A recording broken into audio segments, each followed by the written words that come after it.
మకర రాశి వారికి ఈ వారం చాలా అనుకూలంగా ఉంది. తృతీయ వ్యయాధిపతి అయిన గురువు సప్తమంలో బలంగా ఉన్నారు. అష్టమాధిపతి అయిన రవి దశమంలో ఉన్నారు. అష్టమంలో కేతు కూడా బలంగా ఉన్నారు. ఆధ్యాత్మిక పరంగా కొన్ని అవకాశాలు కలిసి వస్తాయి. అదేవిధంగా అనుకోని సంఘటనలు జరుగుతాయి. అది మంచి ఫలితాలే ఉంటుంది. ₹1 ఖర్చు అవుతుంది అనుకున్న చోట ₹2 ఖర్చు అవుతుంది. శుభకార్యాలు చేస్తారు. వివాహం సంబంధించిన విషయ వ్యవహారాలు చక్కగా ఉంది. మంచి సంబంధం కుదురుతుంది. జీవిత భాగస్వామి సలహాలు సూచనలు చక్కగా పాటించండి. కలిసి వచ్చే విధంగా గోచరిస్తోంది. అది వ్యాపారం ఉన్న వారికి గడిచిన కొన్ని వారాల కంటే ఈ వారం చాలా బాగుందని చెప్పొచ్చు. గత వారం బాగుంది చెప్పినట్టుగా ఈ వారం బాగుంది. ఎటువంటి ఇబ్బంది లేని వాతావరణం ఉంటుంది. వ్యాపారం మీద దృష్టి సారించడం అనేది చాలా ముఖ్యం. ఆరోగ్యపరంగా డిస్టర్బెన్స్ అనేది ఉంటుంది. షష్టమాధిపతి అయిన బుధుడు ఏకాదశంలో ఉన్నారు.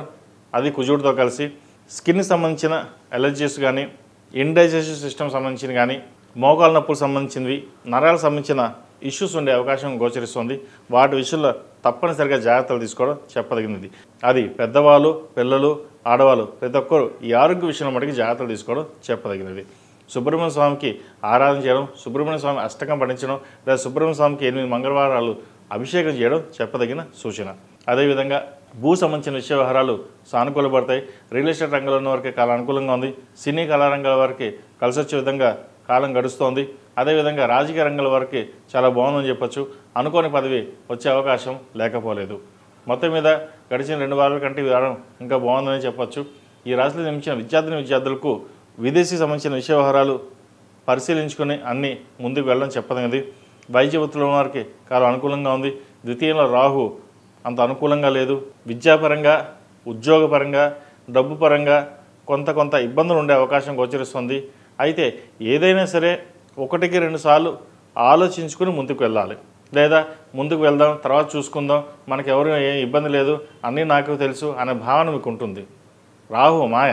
ప్రాక్టికల్గా ఏదైనా ఆలోచించుకుని ముందుకు వెళ్ళాలి. ఎడ్యుకేషన్ పరంగా కూడా 10 మంది సబ్జెక్ట్ మారుస్తుంటారు. మనం అదే సబ్జెక్టులోకి వెళ్ళిపోదాం, అక్కడ బాగా ఉంటుందని అనుకుంటారు. ఉన్న సబ్జెక్ట్ని వదిలేసి ఇంకో దానికి పరిగెత్తడం అనేది తప్పది. ఏదైనా కష్టంగా ఉంటుంది. ఏ సబ్జెక్ట్ అయినా కష్టంగా ఉంటుంది. ఏ ఉద్యోగమైనా కష్టమే.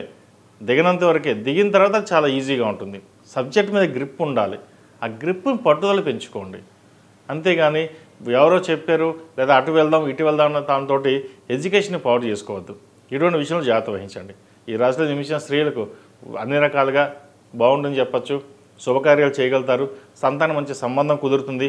అదేవిధంగా వివాహ ప్రయత్నాలు చేస్తున్న వారికి మంచి సంబంధం కుదిరే అవకాశం గోచరిస్తుంది. పునర్వివాహ ప్రయత్నాలు చేసిన వారు కూడా కాలం అనుకూలంగా ఉంది. ఆరోగ్య రీత్యా కూడా కలిసి వచ్చే విధంగా గోచరిస్తుంది. ప్రయాణాలు కలిసి వస్తాయి. వచ్చిన అవకాశాన్ని ఉపయోగించుకుంటారు. శుభకార్యాలు, దైవ దర్శనాలు ఎక్కువగా చేసుకుంటారు. అదేవిధంగా వ్యాపారంలోనూ మంచి లాభసాటిగా ఉంటుంది. గడిచిన 4 వారాల కంటే మంచి లాభాలు వచ్చే విధంగా గోచరిస్తోంది. అదేవిధంగా ఉద్యోగంలో కొన్ని మార్పులు చోటు చేసుకునే అవకాశం గోచరిస్తోంది. ఎవరో ఏదో చెప్పారని చెప్పేసి ఉన్న ఉద్యోగం మానేసి కొత్త ఉద్యోగ వేటలో ఉంటారు. ఎప్పుడైనా సరే ఉన్న ఉద్యోగాన్ని వదులుకోకుండా నూతన ప్రయత్నాలు చేసుకోండి. కానీ ప్రస్తుత పరిస్థితుల్లో కాలం అంత అనుకూలంగా లేదు. అన్నీ బాగున్నాయి అనిపిస్తుంది. అన్నీ మాయ. ఒక రకమైన ద్వితీయంలో రాహు ఒక మాయా ప్రపంచాన్ని సృష్టిస్తుంటాడు.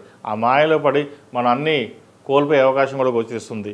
ముఖ్యంగా విద్యార్థులు, ఉద్యోగస్తులు ప్రతిదానికినూ ఆశకి పడకుండా స్థిరమైన నిర్ణయాలతో ముందుకు వెళ్ళాలి. ఒకరిని చూసి మనం చూసినట్టు, ఒకరిని చూసి వాళ్ళు బాగా ఎదుగుతున్నారు వాళ్ళు కూడా అలాగే ఉందాం అనుకోవడం పొరపాటు. మనం మనలాగే ఉండండి. మీకు మీలాగే ఉండడం చెప్పదగింది. దానివల్ల పేరు ప్రఖ్యాతలు ఉంటాయి. లేకపోతే పేరు పోయే అవకాశం కూడా లేకపోలేదు. మొత్తం మీద ఇటువంటి విషయాల్లో కొన్ని జాగ్రత్తలు తీసుకోవడం చెప్పదగింది. ఈ రాశివారు ప్రతిరోజు ప్రతినిత్యం దక్షిణామూర్తి స్తోత్రాన్ని పఠించడం, దక్షిణామూర్తి రూపు, కాలభైరవ రూపు మెడలో వేసుకోవడం చెప్పదగినది. దక్షిణామూర్తి రూపు చదువుకిను, కెరియర్కిను, కాలభైరవ రూపు నరదిష్టికి, ఆరోగ్యానికి, ఇవి 2 మెడలో వేసుకోవడం చెప్పదగిన సూచన. ఈ రాశిలో జన్మించిన వారు ప్రతిరోజు ప్రతినిత్యం ఓం నమః శివాయతో దీపారాధన చేయడం చెప్పదగిన సూచన. ఈ రాశిలో జన్మించిన వారికి కలిసి వచ్చే సంఖ్య 7, కలిసి వచ్చే రంగు మెరూన్. ఏదైనా పని మీద బయటికి వెళ్ళినప్పుడు బుధవారం కానీ శనివారం కానీ వెళ్ళండి. మంచి ఫలితాలు సంప్రాప్తిస్తాయి. ePoojaStore.in పసుపు కుంకుమ నుంచి దేవతా విగ్రహాల దాకా అన్ని రకాల పూజలు, వ్రతాలు, వివాహం, గృహప్రవేశం, హోమాది శుభకార్యాలకు కావలసిన పూజా సామాగ్రి అంతా ఒక్క క్లిక్ తో మీ ఇంటి వద్దకే. నేడే ఆర్డర్ చేయండి మీ ePoojaStore.in లో. One stop for all puja needs.